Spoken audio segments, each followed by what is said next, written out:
Hello guys, welcome back to my YouTube channel. It's your girl Debbie Obierika and you're welcome to another vlog. Yes, this is a vlog. So I want to try something new. If you're new here, hello. You're welcome to the family. I'm Itwa based in Abuja, Nigeria. Recently got engaged and I've done videos on asthma awareness, lifestyle and hair care. So let's adjust this a little bit. So you're welcome to the vlog that shows you about my experience visiting my in-laws for the first time. So to be very honest, this was a very scary thing for me because I didn't know what to expect. Because I've never been married before. The best I have done is in meeting someone's parents was my university boyfriend, and then I knew that we were not serious enough. It wasn't like let's say life threatening. It wasn't like something that was very serious that if they didn't like me it would be a problem. I didn't really care. I just felt like he was just trying to make me happy and he wanted me to feel like I was, loved. That's why I met his parents as early as I did when I was in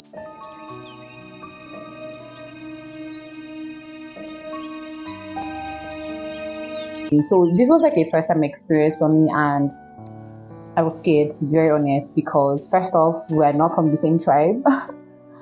And second off, like I said, I've never met anybody's parents before. I've never been married before.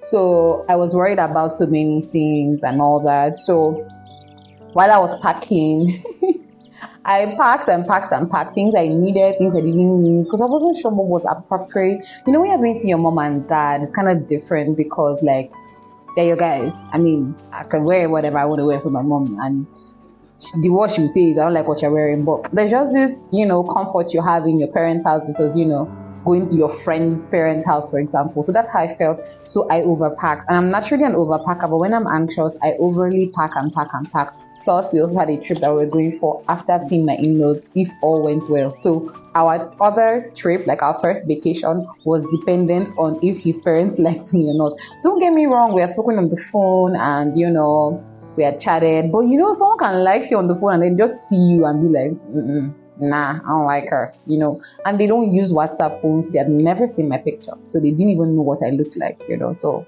I was scared, not going to lie. So I packed. Well, I only vlogged my own packing, and the next day we headed off to the park. So we went by road. We went on a road trip. So not because we couldn't afford to fly, and also I don't like this stereotype that people have that if you use road you are poor. It's kind of like a very daft mentality, with all due respect. You can go by road if you want to go by road. You can go by air if you want to go by air. It's just a matter of choice. I personally prefer road trips because I like the length of time I spend on the road when the roads were really good and safer, but obviously flights are less stressful. But yeah, we didn't fly not because of cost mainly, but because my husband is from Cross River State and he's from Obudu local government area of Cross River State, and there are no airports in that area of Cross River State. Cross River is a very large state. I think in terms of land mass, it's really wide. And the only airport they have is in Calabar. Sorry if you're hearing any noise, I just realized I didn't talk about that. My AC is on and it's on full blast. And no, I'm not going to turn it off because in this February, now in March, the heat is after my destiny. So this AC is not going to off. Alright, so we're going to just, collect the sound as backup music. Do you get?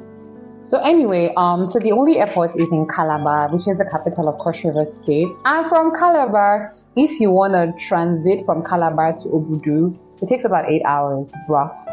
8 whole hours. So that would mean flying to Calabar, traveling again by road another 8 hours to get to the village.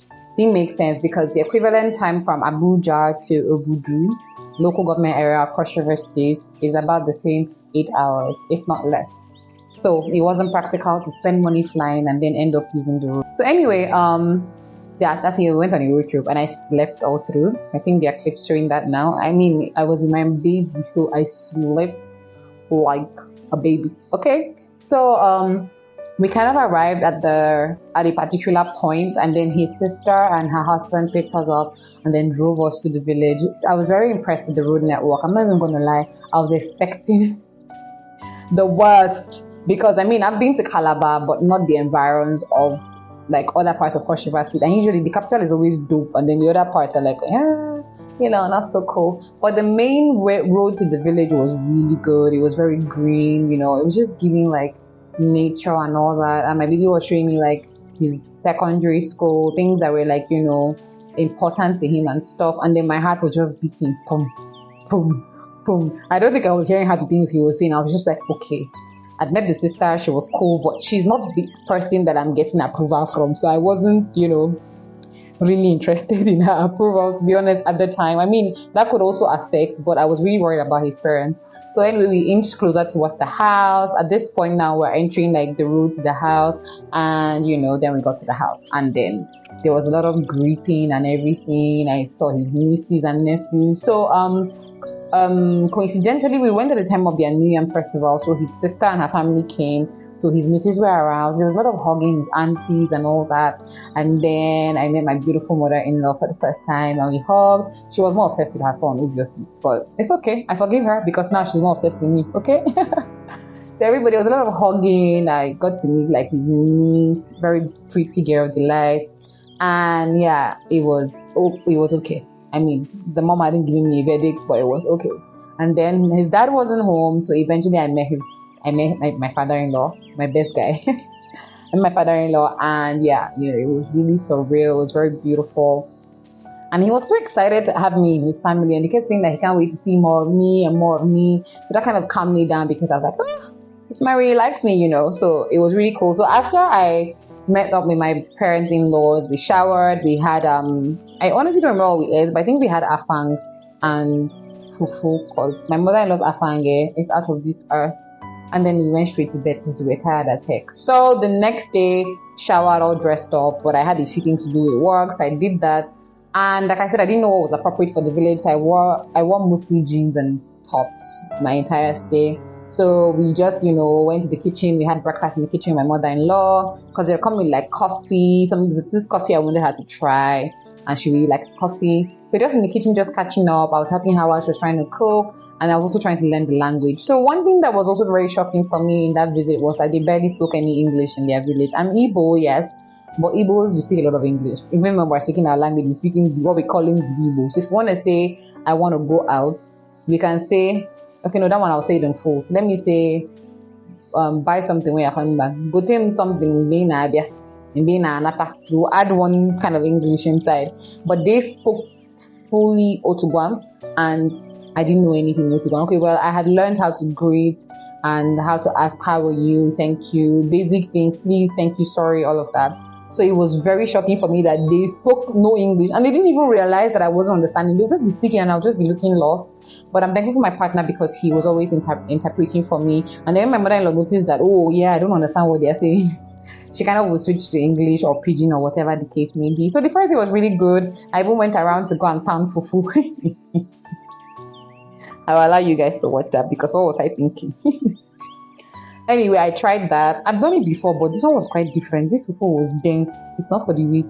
And my fiance was even laughing at me that I didn't get it right. But it was really fun. We all just did like everything together, and I enjoyed myself. So back in the day when my baby was in the village, he used to be a pro bike rider. Okay, so he took me on a spin on his baby, the bike, and we went around the village and we went to some of his friends that he grew up with.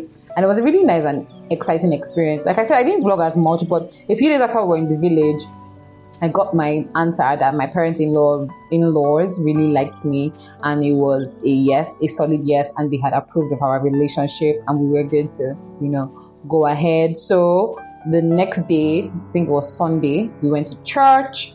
I didn't vlog us in church, but I think I just showed my outfit and all that. So all in all, it was scary initially, but it was really fun experiencing another culture, and I learned a few things from my mother-in-law, especially how to make afang soup. She's an excellent cook. Her cooking really inspired me, and how fast she is at it. And so I picked a thing or two from her, and it was really good. Overall, I would say that my experience in the video was like a 10 over 10, if not an 11 over 10. My father-in-law spoke to me, bought me wine.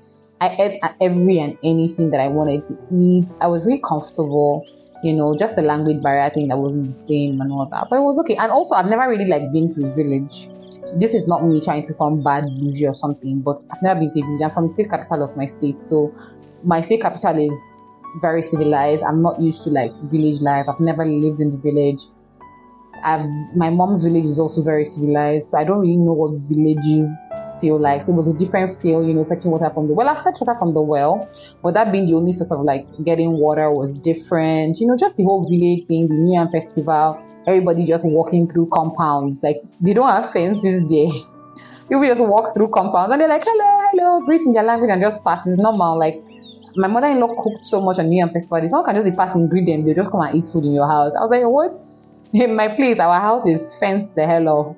You don't knock, you don't enter. So those were a few things that were different. Obviously, the language, the food, not so much because I think Igbos and Kwashiberians are kind of similar. We eat bitter leaf soup, we eat vegetable soup, so not much difference. And we eat fufu a lot, so it wasn't too shocking for me.